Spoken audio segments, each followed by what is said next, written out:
नमस्कार दोस्तों, मैं अंकुर उपाध्याय स्वागत करता हूं आप सभी का आपके अपने YouTube channel share market analysis में। दोस्तों, कल मैंने दिवाली से दिवाली तक के लिए 5 स्टॉक शेयर करे थे, बट इन्वेस्टर्स को उनमें आई थिंक ज़्यादा कुछ पसंद नहीं आया, क्योंकि मैंने कुछ कमेंट्स रीड करे, उन्हें लगा यार ये तो नॉर्मल से स्टॉक्स हैं भाई, कुछ और बताओ, कुछ और खरीदने के लिए। फिर मैंने कल जब हैप्पी दिवाली एक पोस्ट शेयर करी, उस पर भी काफ़ी सारे कमेंट्स आए, भाई हैप्पी दिवाली और कुछ स्टॉक्स बताओ इन्वेस्टमेंट के लिए। तो मैं यहाँ पे आप सभी के साथ कमोडिटी से 2 स्टॉक शेयर करता हूँ दोस्तों, यानी मेटल क्षेत्र से 2 स्टॉक शेयर कर रहा हूँ। वैसे काफ़ी वीडियोस में मैंने बोला है कि मैं मेटल स्टॉक्स को कवर नहीं करता हूँ, ये केवल भारत से नहीं चलते हैं, ये ग्लोबल लेवल से चलते हैं, बहुत सारी खबरें होती हैं, लेकिन खबरें हमेशा वहीं तक हैं जहाँ स्टॉक का प्राइस शॉर्ट टर्म में मूव करता है। लॉन्ग टर्म में अगर हमें डिमांड का पता चल जाए, हम समझ पाएँ कितनी ग्रोथ हो सकती है, कितनी ग्रोथ हो रही है, और वैल्यूएशन, इन 3 चीज़ों को अगर हम समझ जाएं तो कहीं ना कहीं इन स्टॉक्स में भी थोड़ी सी हम अपनी रिसर्च करके पैसा बना सकते हैं। मैं यहाँ पे मेटल से आपको वैसे तो एक ही देना चाहता था, बट मैंने 2 सिलेक्ट कर लिए हैं।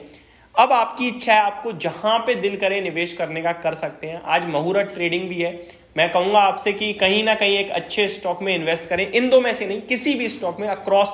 ये तो देखो मेरे अभी रिसेंटली मैं आपके साथ शेयर कर रहा हूँ, अदरवाइज मैंने आपके साथ आईटी से, फार्मा से, एफएमसीजी से बहुत स्टॉक्स डिस्कस करे हैं, रियल एस्टेट से। उनमें निवेश करो और पैसा आप अपने आप बनते हुए देखोगे। आपको सिर्फ समय देना होगा, कुछ नहीं करना होगा, सिर्फ समय। और अगर कुछ करना चाहते हो तो गिरावट में खरीद और लेना, मतलब दुनिया की भीड़ से कुछ मत सुनना कि क्यों गिर रहा है स्टॉक, खराब खबर है, नहीं। बस एक कंप्यूटर की तरह जिस भाव पे ले रहे हो उससे 10% जब नीचे गिरे तो थोड़ा और ऐड कर दूंगा, ये कसम खा लेना। आप देखो अपने आप पैसा कैसे बनता है, बस इतना करना है आपने। अब स्टॉक्स के नाम नोट कीजिए और डिटेल्स शेयर कर रहा हूं वो भी नोट कीजिए।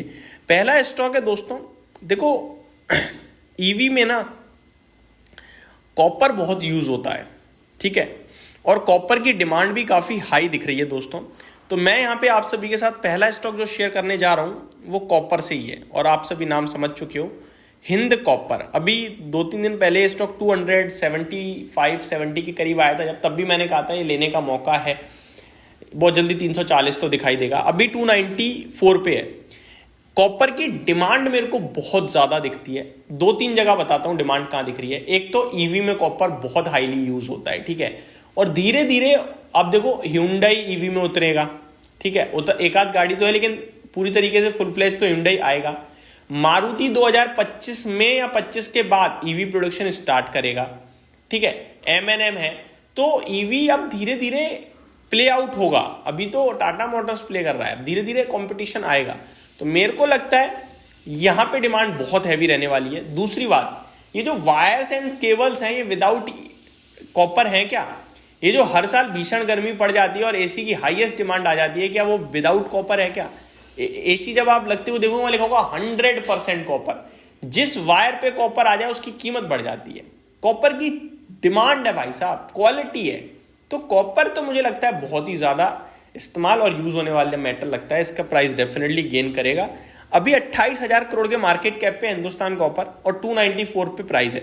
एक ही चीज मुझे नेगेटिव दिखती है इस स्टॉक में, वैल्यूएशन और स्टॉक का प्राइस बहुत भागा हुआ है ग्रोथ के सामने। फॉर एग्जांपल 3 साल की ग्रोथ है 39% की और स्टॉक 32% से भागा है, तो यहां तो कम दिखेगा आपको, लेकिन 1 साल में 27% स्टॉक की ग्रोथ है कंपनी की और स्टॉक भागा है 102%। बाकी सब बढ़िया, कोई दिक्कत नहीं है। मेरे को लगता है ये 294 270 जब भी आता है इसे उठाओ, बैठो और आराम से बैठो। मैं टारगेट दूंगा ही नहीं, समय के साथ होल्ड करो।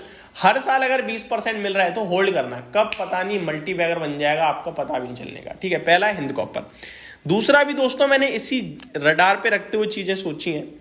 आपने कभी भी गोल्ड में निवेश किया है, गोल्ड खरीदा है, ठीक है, जैसे हम रिंग वगैरह बनाते हैं, ब्रेसलेट बनाते हैं, वो लोग चैन बनवाते हैं। मैं सिर्फ इतना बोलना चाहूंगा कि गोल्ड में अगर आप पहनने के लिए ले रहे हो ठीक है, निवेश के लिए ले रहे हो तो ETF लो या सॉवरेन गोल्ड लो। अगर आप लॉक इन में जा सकते हो तो वो आपको डबल बोनंजा देगा, ठीक है। अदरवाइज आप हमेशा सिल्वर खरीदना, क्योंकि गोल्ड को हमेशा सिल्वर ने आउट परफॉर्म करा है। कभी भी इतिहास उठा के देख लो और रिटर्न्स कंपेयर कर लेना, गोल्ड से ज्यादा सिल्वर ने दिए हैं। तो मैं सिल्वर का ETF नहीं बोलूंगा, सिल्वर बनाने वाली कंपनी हिंदुस्तान जिंक को बोलूंगा।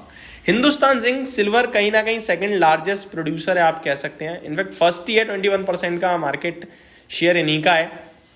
अगर बात करूं हिंदुस्तान जिंक की, तो ये वेदांता की सब्सिडरी काउंट होती है।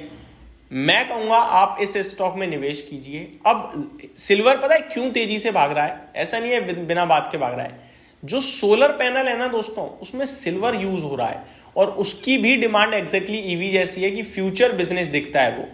तो मेरे हिसाब से सिल्वर जहां यूज हो रहा है उनकी डिमांड बहुत हैवी रहेगी, इसकी वजह से सिल्वर की भी डिमांड हैवी रहेगी।